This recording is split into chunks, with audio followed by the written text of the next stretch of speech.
ഇക്കുറി പാലക്കാട് ബി.ജെ.പി. കാവിക്കൊടിയിൽ കുളിച്ചു നിൽക്കുമെന്നതാണ് വസ്തുത. കാരണം അങ്ങനെയുള്ള ഒരു ട്രാക്ക് പാലക്കാട് ബി.ജെ.പിക്ക് കിട്ടിക്കഴിഞ്ഞിരിക്കുകയാണ്. കാരണം കേരളത്തിന്റെ ശ്രദ്ധ ആകർഷിക്കുന്ന പ്രധാന മണ്ഡലങ്ങളിൽ ഒന്നായി പാലക്കാട് മാറിക്കഴിഞ്ഞിരിക്കുകയാണ്. വാഗ്മിഥ്യം കൊണ്ടും കേരളത്തിന്റെ അറിയപ്പെടുന്ന നേതാവായ ശോഭാ സുരേന്ദ്രനും സിനിമയുടെ പശ്ചാത്തലമുള്ള രമേശ് പിഷാരടിയും നേർക്കുനേർ നിൽക്കുന്നതോടെ തീ പാറുന്ന പോരാട്ടമാണ് പ്രതീക്ഷിക്കുന്നത്. പക്ഷേ പാലക്കാട് CPM സ്ഥാനാർത്ഥിയായി NMR റസാഖ് എത്തിയതോടെ ബി.ജെ.പിയുടെ ശോഭാ സുരേന്ദ്രന് വിജയസാധ്യത വർദ്ധിച്ചിരിക്കുന്നുവെന്നാണ് രാഷ്ട്രീയ നിരീക്ഷകർ തന്നെ പറയുന്നത്. കാരണം പാലക്കാടുമായി ഒരു അഭേദ്യ ബന്ധമുള്ള ശോഭാ സുരേന്ദ്രൻ മുമ്പ് പാലക്കാട് മത്സരിച്ചപ്പോൾ തോറ്റത് ഷാഫി പറമ്പിലുമായാണ്. 2016 വെറും 10,483 വോട്ടുകളാണ് ശോഭാ സുരേന്ദ്രനെ ഷാഫി പറമ്പിൽ തോൽപ്പിച്ചത്. ഇന്ന് ശോഭയ്ക്ക് ഒത്ത എതിരാളികളില്ല. സിനിമാ പശ്ചാത്തലമുള്ള രമേശ് പിഷാരടിയെ കോൺഗ്രസ് കണക്കുകൂട്ടുന്നത് ഷാഫിയുടെ ബലത്തിൽ മുസ്ലിം വോട്ടുകളും രമേശ് പിഷാരടിയുടെ പേരിൽ കിട്ടുന്ന ഹിന്ദു വോട്ടുകളും ചേർന്നുള്ള വിജയസാധ്യതയാണ്. പക്ഷേ ഇക്കുറി LDF സ്ഥാനാർത്ഥിയായി NMR റസാഖ് കൂടി വന്നത് ശോഭാ സുരേന്ദ്രന് വലിയ മുൻതൂക്കം നൽകുകയാണ്. ഷാഫി പറമ്പിൽ പോലെയല്ല രമേശ് പിഷാരടി.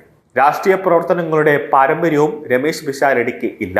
2021 E. ശ്രീധരൻ ഷാഫിയുടെ ഭൂരിപക്ഷം വെറും 3859 മാത്രമായിരുന്നു. എന്നാലും ബി.ജെ.പിക്ക് സ്വാധീനം കൂടി വരുന്ന മണ്ഡലം കൂടിയാണ് പാലക്കാട് എന്നതാണ് ശോഭയുടെ വിജയസാധ്യത വർദ്ധിപ്പിക്കുന്നത്.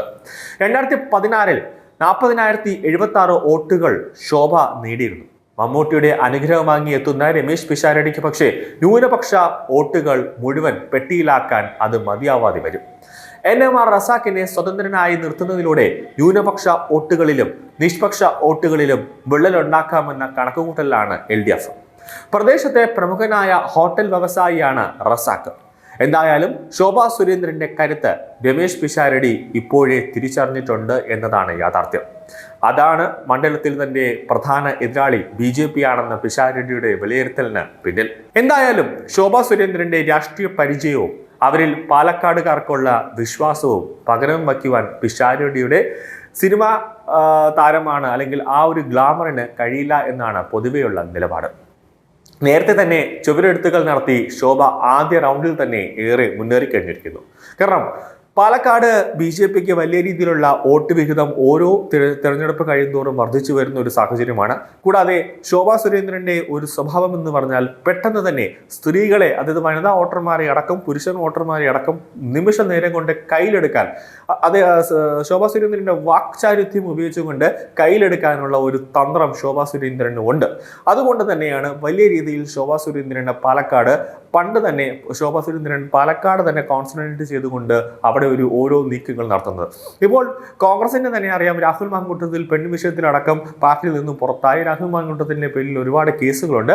അത് വച്ചുകൊണ്ടുള്ള ഒരു നീക്കവും ശോഭാ സുരേന്ദ്രൻ കളിക്കുന്നുണ്ട്. കാരണം ശോഭാ സുരേന്ദ്രന്റെ ആദ്യത്തെ ഒരു സർജിക്കൽ അറ്റാക്ക് എന്ന് പറയുന്നത് ഈ രാഹുൽ മാങ്കൂട്ടത്തിലിനെ നിങ്ങൾ ജയിപ്പിച്ച് വിട്ടു പാലക്കാട് MLA ആയിട്ട്, എന്ത് നേട്ടമുണ്ടായി? പാലക്കാടുകാർക്ക് ഒരു ചീത്തപ്പേരല്ലാതെ രാഹുൽ മാങ്കൂട്ടത്തിൽ നിങ്ങൾക്ക് വേണ്ടി എന്തൊക്കെ ചെയ്തു എന്നുള്ള ചോദ്യം ശോഭാ സുരേന്ദ്രൻ പലതവണ ഉന്നയിച്ചപ്പോഴും അവിടുത്തെ ജനങ്ങൾക്ക് ഉത്തരമില്ലാതെ അവർ തപ്പുന്നൊരവസ്ഥ, അത് ഉത്തരത്തിന് വേണ്ടി തപ്പുന്നൊരവസ്ഥയാണ് ഉണ്ടായത്. അപ്പോൾ തന്നെ നിമിഷ നേരം കൊണ്ട് തന്നെ തെരഞ്ഞെടുപ്പ് പ്രഖ്യാപനം നടത്തുന്നതിന് മുന്നേ ബി.ജെ.പി. ഔദ്യോഗികമായി തെരഞ്ഞെടുപ്പ് പട്ടിക പുറത്തുവിടുന്നതിന് മുന്നേ തന്നെ ശോഭാ സുരേന്ദ്രനുടെ അനൗദ്യോഗികമായി തന്നെ അവിടെ പ്രചാരണമെല്ലാം തുടങ്ങിക്കഴിഞ്ഞു എന്നതിൻ്റെ എഫക്റ്റാണ് രമേശ് പിഷാരടി പറഞ്ഞത്. ഇവിടെ പാലക്കാട് എൻ്റെ എതിരാളി LDF അല്ല, ബി.ജെ.പി. ആണ് എന്നുള്ളത്.